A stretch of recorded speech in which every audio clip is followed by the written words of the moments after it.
Si l'Amérique veut rester hégémon, il faut qu'il surveille la Chine. Surveiller la Chine et puis pousser les frontières virtuelles de l'URSS jusqu'à l'Ukraine. Il faut que l'Ukraine soit dans l'influence de l'Amérique, donc de l'Occident. C'est ce qu'on est en train de faire aujourd'hui. En plus, les Européens aussi, ils savent que la guerre ne peut pas continuer. Avec l'arrivée d'Olivier bientôt, ce n'est pas possible. On fera tout ce qui est minimum possible pour arrêter la guerre. Quand Bon, Olivier est proche. Olivier est en décembre. Oui. Pour dire que la guerre ne sera plus. Non, ça, il n'arrivera jamais là-bas. Mais les signes, les symptômes de dernière étape de la guerre sont là. Nous vous saluons encore tous les téléspectateurs. Nous espérons que vous allez bien. On est avec le panafricaniste Dr Roussa. Docteur, comment ça va? Ça va, merci. Vous allez bien aussi? Oui, ça va. Je vais bien. On va parler sur l'Ukraine et la Russie. Selon l'Occident et le monde entier, la Russie a envahi l'Ukraine. Mais l'auteur du livre Le Grand Échiquier, Brzezinski, en 1998, en avait dit quelque chose. Qui est M. Brzezinski? Bon, comme tu le dis, l'Occident nous a fait croire que la Russie a envahi l'Ukraine. Donc la Russie est coupable, c'est l'Occident. Et tout le monde a crié à l'Occident. Cependant, Brzezinski, comme tu le dis, il avait écrit dans son livre, Le Grand Échiquier, l'Amérique de l'Est du monde, il avait tout prévu. Comme tu me demandes, Brzezinski c'était un Polonais. Un Américain polonais, comme son nom l'indique. Ses parents étaient des diplomates. Il est allé au Canada. Et puis après, il y est resté. Avant d'aller aux États-Unis pour être américain. Il a étudié à Harvard. C'était un grand géopoliticien. Il a été conseiller de plusieurs présidents américains depuis Carter jusqu'à Obama. Il était parmi ses conseillers à l'homme le plus écouté. C'est ça. Il est toujours vivant? Oui, il est vivant. C'est un Polonais américain. Donc, il a une double facette. Il est américain et européen. Donc, quand il pense à son pays, il a un vrai fond de l'européen. Il pense aussi à l'Europe. C'est comme Kissinger, comme Henry Kissinger. Il était américain et allemand. Chaque fois quand il pensait à la politique étrangère, il pensait toujours à son pays, mais aussi à l'Europe. C'est ça. Oui, oui. Et quelle est l'influence de ces conseils pour que l'Amérique accomplisse son expansion dans le nouvel ordre mondial? Bon, quand tu fais l'analyse de cette guerre, de la Russie et de l'Ukraine, tu vois que l'Amérique suit ses conseils. Dans son livre, Le Grand Échiquier, l'Amérique de l'Est du monde, il prévenait, il conseillait à l'Amérique parce que depuis 1991, après l'effondrement de l'URSS, c'est-à-dire que c'est l'Amérique qui a gagné la guerre froide. Quand l'Amérique a gagné la guerre froide, il a pensé donc il s'est trompé, il a pensé qu'il est l'hégémon mondial. Exactement, il a été l'hégémon pendant 20 ans, après la guerre froide. Mais Brzezinski avait averti l'Amérique. Il disait, si l'Amérique veut rester hégémon, il faut qu'il surveille la Chine. Surveiller la Chine et puis pousser les frontières virtuelles de l'URSS jusqu'à l'Ukraine. Il faut que l'Ukraine soit dans l'influence de l'Amérique, donc de l'Occident. C'est ce qu'on est en train de faire aujourd'hui. Et vous vous rappelez bien qu'en 1991, George Bush, père, il a prononcé un grand discours, il disait que c'est le nouvel ordre mondial. L'Amérique, c'est le pays de puissance. C'est fini, la Russie, c'est fini. Donc, c'est l'Amérique qui gouverne le monde. Exactement, l'Amérique a gouverné le monde pendant 20 ans. C'est dans ce cadre que l'Amérique a commencé à envahir l'Irak, l'Afghanistan, le Yémen, plusieurs pays. Il a fait beaucoup de guerres partout dans le monde. Parce qu'ils voulaient exporter la démocratie. Oui, c'est les valeurs. Dans leur objectif, dans le nouvel ordre mondial, c'est-à-dire que le monde entier veut adopter les valeurs occidentales. La démocratie, les droits de l'homme, tout ce que vous savez, la culture. Donc ce qu'on a appelé l'occidentalisation, c'est ça, non? Et l'Amérique a gagné ça. Oui, c'est vrai, il a gagné comment dirais-je, la guerre froide. Il avait les critères de gagner la guerre froide. Selon Brzezinski, pour gagner la guerre froide, les 4 clés de l'hégémon. Amérique, il a initié les quatre clés de l'hégémon. Je pense qu'on a dit la fois passée, c'est l'économie, la technologie, domaine militaire, domaine culturel. Il y avait quelques points où c'était l'égalité avec les richesses, par exemple, la technologie, le domaine militaire. Mais la culture, bon, c'est l'Amérique quand même. Comme il dit, qui est attiré par la culture riche? Peut-être le tiers monde. Mais presque tout le monde entier est attiré par la culture américaine, la culture occidentale. Au pays de vie, musique, film, habillement, consommation alimentaire, tout ça. Ouais. Et pendant 20 ans, ça a changé? Non, jusqu'à présent, c'est changé. Et aujourd'hui même, ils sont en train de voir que ça ne tient plus. En même temps, quelques jours après, quelques mois après, Fukuyama aussi a écrit La fête de l'histoire. C'était à base de Grand Échiquier et Khazi. Mais quelques jours après, il y a l'autre géopoliticien, Samuel Huntington, il disait qu'on se trompe, qu'il y a le choc de civilisation. On l'a qualifié de prophète de malheur. On a dit que Fukuyama qui disait dans son livre La fin de l'histoire, on l'a béni. Mais Samuel Huntington, quand il disait qu'on se trompe, que c'est le choc de civilisation, on l'a qualifié de prophète de malheur. Mais ce qu'il disait, c'est purement la vérité. Vous vous rappelez bien, quand on a attaqué l'Irak en 2003, c'est ça la date de naissance, c'est le moment de naissance de l'État islamique, de Daesh. Les problèmes qui ont suivi, vous savez tout ça. Les problèmes de la Syrie. Jusqu'à présent, ça a secoué, il y a le terrorisme, tout ça. Ce sont les civilisations. Le choc de civilisation. Donc, on peut dire que la guerre froide n'a pas été gagnée. Ouais. Étant donné que l'Amérique n'a pas pu exporter ses valeurs dans l'autre coin là, que ce soit en Irak, que ce soit en Afghanistan, que ce soit ailleurs, on n'a pas pu. En résumé, qu'est-ce que M. Brzezinski disait dans son livre Le Grand Échiquier, l'Amérique et le reste du monde? Bon, il voulait avertir l'Amérique que même si l'Amérique croit être hégémon,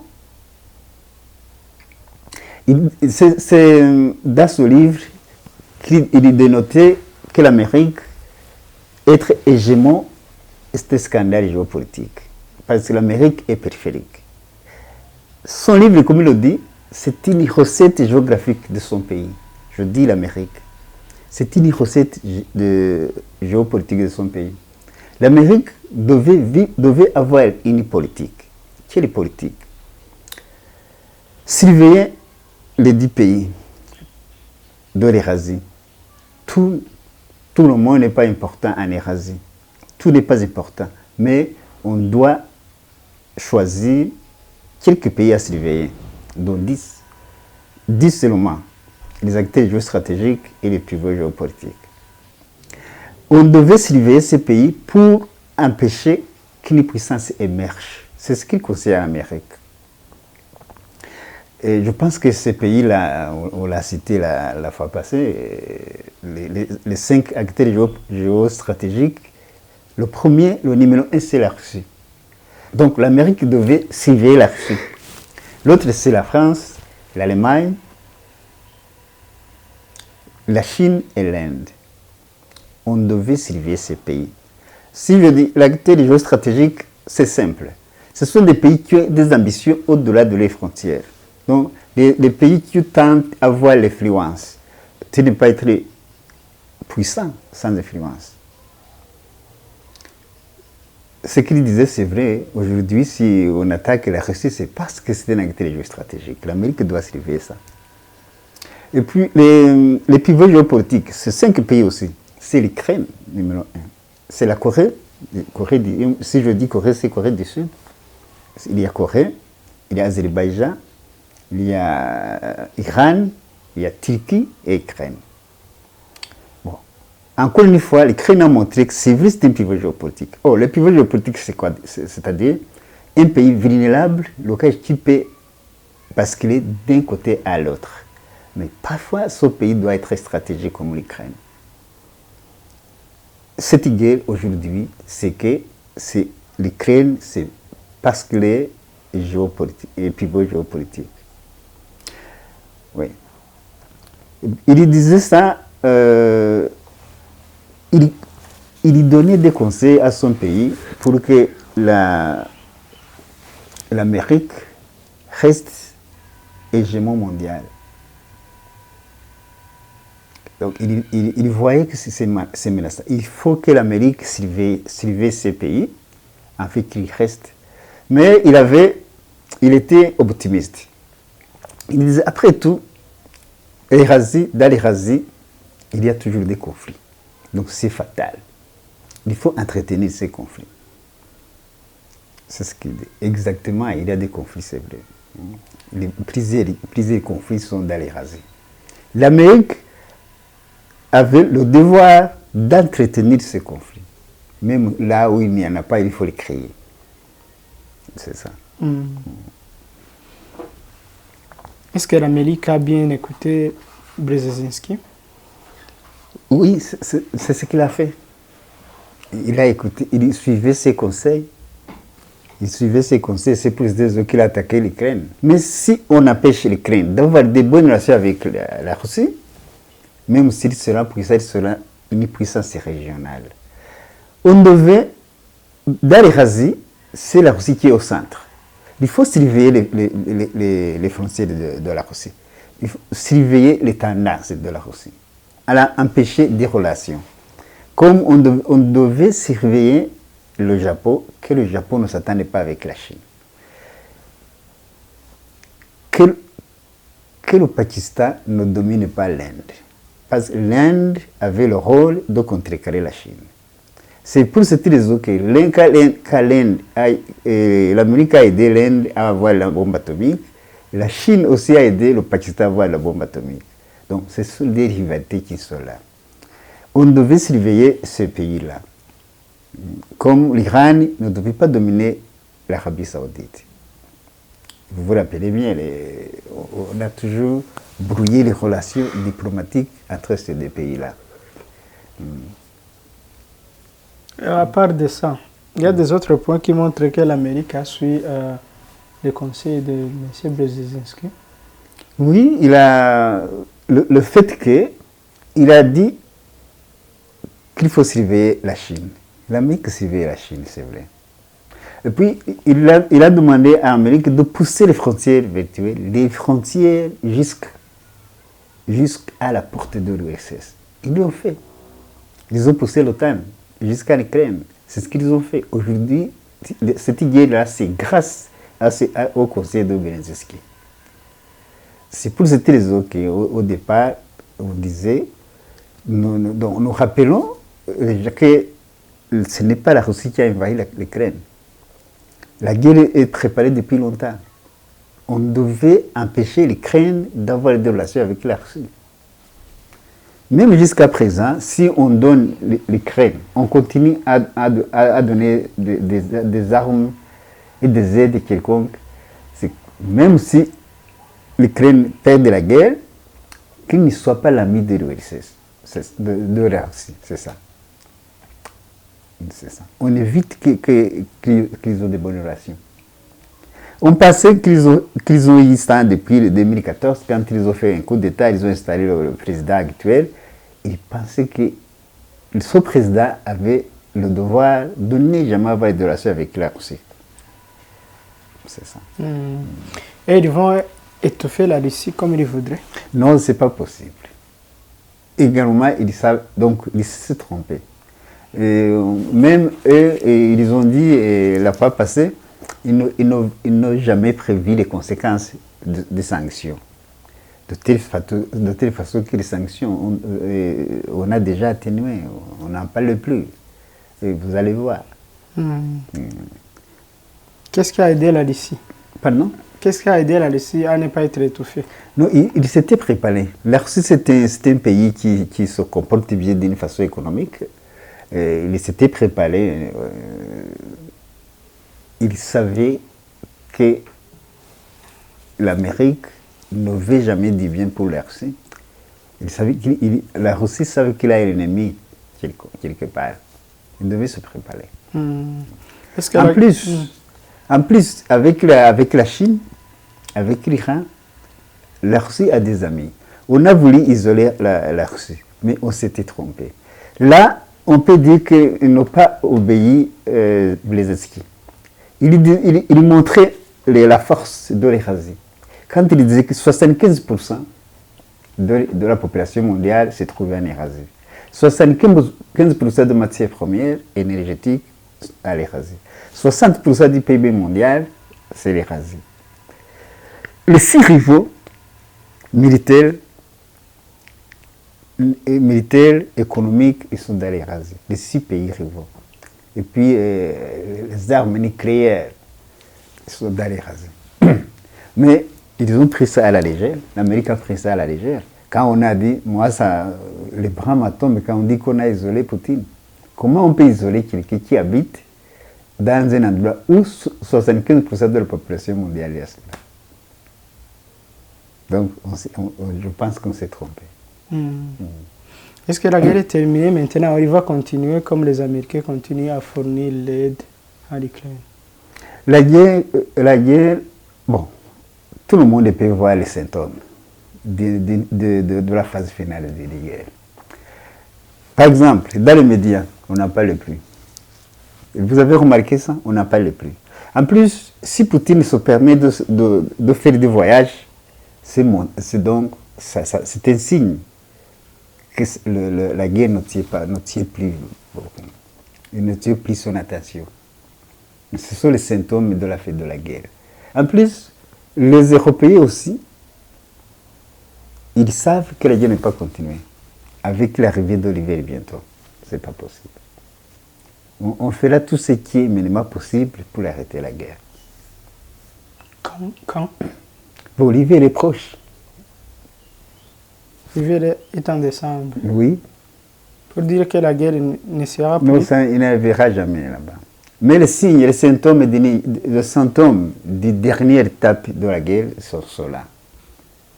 On a trois journalistes, tu sais, on n'en parle plus. Ils sont en train de lever les sanctions. C'est ça, ils sont en train de lever les sanctions. Vous avez vu la fois parce qu'on a libéré même les stocks de blé. C'est ça? Quelles sont les conséquences négatives et positives de cette guerre? Les conséquences, chaque guerre a des conséquences négatives. Mais il a aussi des conséquences positives. Si ça suit la sécurité de quelqu'un, c'est positif. Oui. Donc au moins, la Russie est sécurisée. Et plusieurs pays africains sont sécurisés. Comment? Comment la guerre entre l'Amérique et la Russie sécurise l'Afrique? Mais vous avez les exemples. Vous voyez le Mali par exemple. Si la Russie n'était pas là, aujourd'hui, Goïta ne serait pas en vie. Il a fait quoi? Il a fait quoi? Qu'est-ce que la Russie a fait pour Goïta? Mais c'est Wagner. C'est la sécurité russe qui est au Mali. Est-ce que tu penses que Goïta serait en vie aujourd'hui?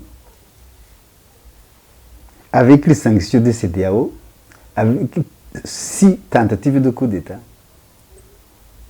Et les 49 mercenaires. Avec les 49 mercenaires qu'on a envoyés dernièrement.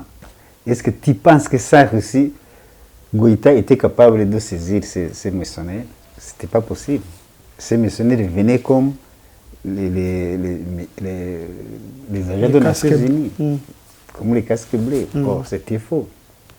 Bon, c'est grâce à un renseignement russe que Goïta a pu saisir ces mercenaires. Ça, c'est le cas du Mali. Et les autres pays africains. Maintenant, au Congo, ils sont en guerre. Non, Congo peut-être après, mais aujourd'hui, le problème, ce sont les pays de la France. Les pays africains. Les pays de la France-Afrique. Parce que ces pays, même s'ils sont en Afrique, c'est considéré comme les pays français. C'est comme la France qui est en Afrique. Mais c'est ça, oui. Ça, vous vous rappelez bien, en 1944, quand De Gaulle était à Brazzaville, il déclarait Brazzaville capitale de France. Alors, c'est qui la France? C'est dommage. Quand on dit que ce sont les serviteurs fidèles. Ils disaient les Congolais, ce sont les Africains, ce sont les serviteurs fidèles. C'est ce que De Gaulle disait. Les serviteurs fidèles. Il dit que ce sont des Français, mais les serviteurs fidèles. Il y aura des conséquences négatives ou positives pour les 14 pays de la France-Afrique. Cette guerre aurait des conséquences. Non, c'est pas seulement ça.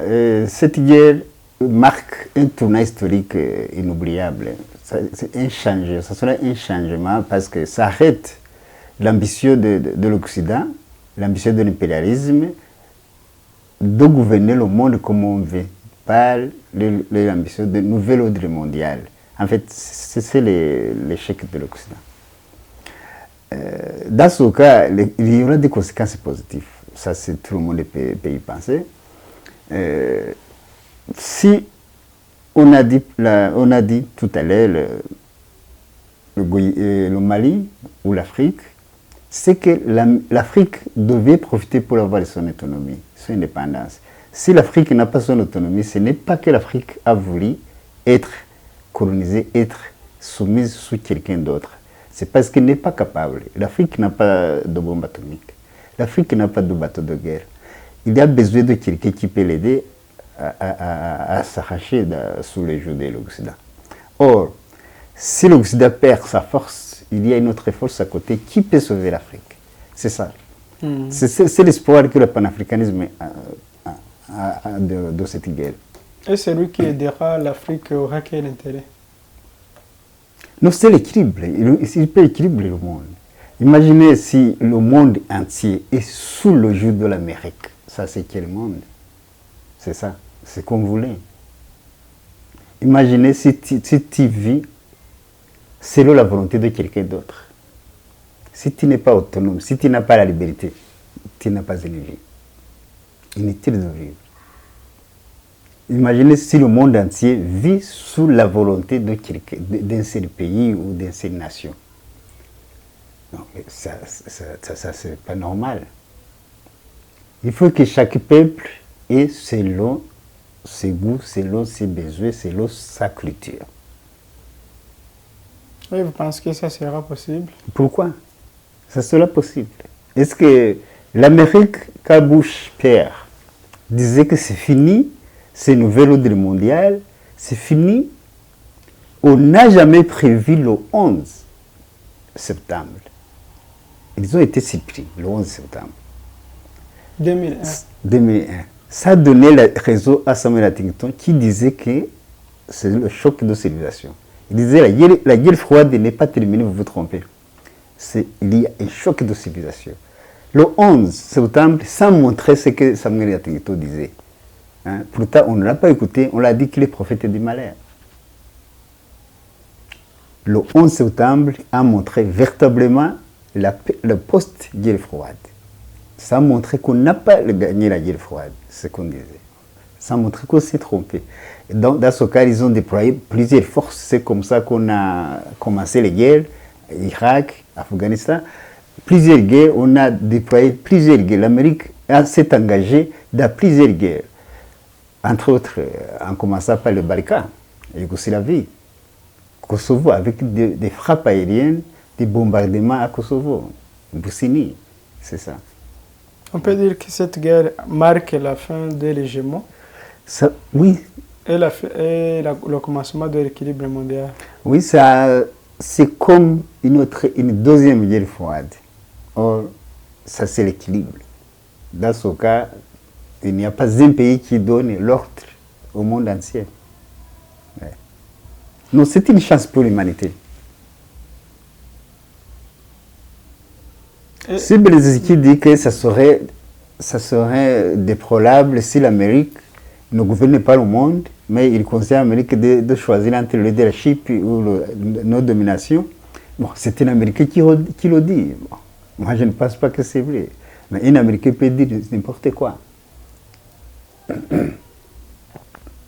Maintenant, la Russie est en train de renforcer ses coopérations avec les pays africains. Non, non, pas encore. D'abord, ils sont en train de construire un contre-pouvoir de l'OTAN, le BRICS. Le BRICS. Le BRICS, c'est une force. C'est une autre force, peut-être équivalente de l'OTAN, ou même il peut s'y passer l'OTAN, au point de vue économique, au point de vue force. Et dans ce cas, l'Afrique peut profiter d'autres gens, d'autres populations qui n'ont pas l'idéologie de la colonisation. Parce que l'Afrique n'a pas besoin d'être colonisée. L'Afrique n'a pas besoin d'être aimée. L'Afrique a besoin d'être respectée comme un continent autonome et indépendant. On n'a pas besoin d'un colonisateur. On en a eu assez. Pendant des siècles, depuis le 15e siècle, l'Afrique en a assez. On a besoin de liberté. Oui, oui. Je disais que la Russie est en train de renforcer ses coopérations avec les pays africains, mais le Canada, de l'autre côté, comme M. Macron, il est en train de se déplacer dans le Cameroun, Bénin et les autres pays franco. Qu'est-ce que cela signifie? Ça, c'est pour se maintenir. Donc, maintenir, il ne veut pas lâcher ses esclaves. Il ne veut pas lâcher ses valets. Parce que la France vit grâce à ça. La France vit grâce à l'Afrique. Il a peur de perdre ces pays. Parce qu'il voit, il commence à les perdre. Il a perdu Centrafrique, il a perdu Mali, il a peur de perdre le Cameroun. Cameroun, c'est un pays stratégique. La France aura une vie très difficile.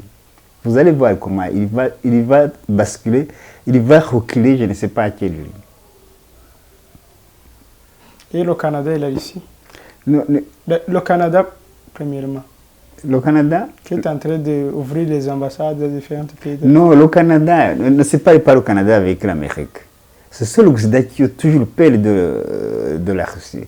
Ils ont peur de perdre l'Afrique. S'ils n'ont pas l'Afrique, ils perdent presque tout. Même l'Amérique, même la France, s'ils perdent l'Afrique, ils ont peur de perdre l'Afrique. Et ils voient qu'ils sont en train de la perdre. Ça, ils sont en train de perdre l'Afrique. Mais certaines personnes disent que l'avenir, ou bien la Russie qui vient ici en Afrique, ils disent que l'alivage ou bien le renforcement de ces coopérations avec l'Afrique, c'est comme dire que parmi les deux cochons, il faut choisir au moins ça. Le plus sale, c'est la Russie. Le moins. Le moins sale, c'est la Russie. Ouais, en fait, je vois mal comment on peut apprendre ce jugement. Parce que si il y a déjà de bonne volonté, s'il y a déjà qui veut l'équilibre, personne, sauf l'Occident, n'est content des conditions où l'Afrique a vécu depuis le début, depuis le 15e siècle. Même les Américains, même des Américains qui sont contre. La fois passée, je te dis, René Dumont, c'était français, il est contre. Il y a beaucoup de Français, beaucoup des Européens, beaucoup d'Américains qui sont contre la domination de l'Amérique. C'est ça, non? La Russie également, la Chine également. Est-ce que vous avez vu, même si je comprends ces gens qui pensent, je comprends ces Africains qui pensent, c'est tout à fait normal. Nous n'avons pas nos esprits. L'Afrique n'a pas perdu seulement l'économie. L'Afrique a perdu même la culture. C'est tout à fait normal quand tu vois un colon ou un esclavagiste, parfois tu n'as pas tes capacités mentales. Tu n'as pas toutes tes capacités mentales. On t'a empêché de raisonner, on t'a empêché de penser comme il faut. C'est comme une maladie psychiatrique. Il y a ce qu'on appelle l'éthnocide. C'est ce qu'on a fait pour l'Afrique. Donc, tu arrives à sympathiser ton tueur. C'est ça. Sinon, il n'y a pas de comparaison. Ni la Chine, ni la Russie, aucun pays communiste n'a l'idéologie de coloniser, de domination. Non, l'Afrique sera respectée. L'Afrique aura ce qu'il a perdu depuis le XVe siècle.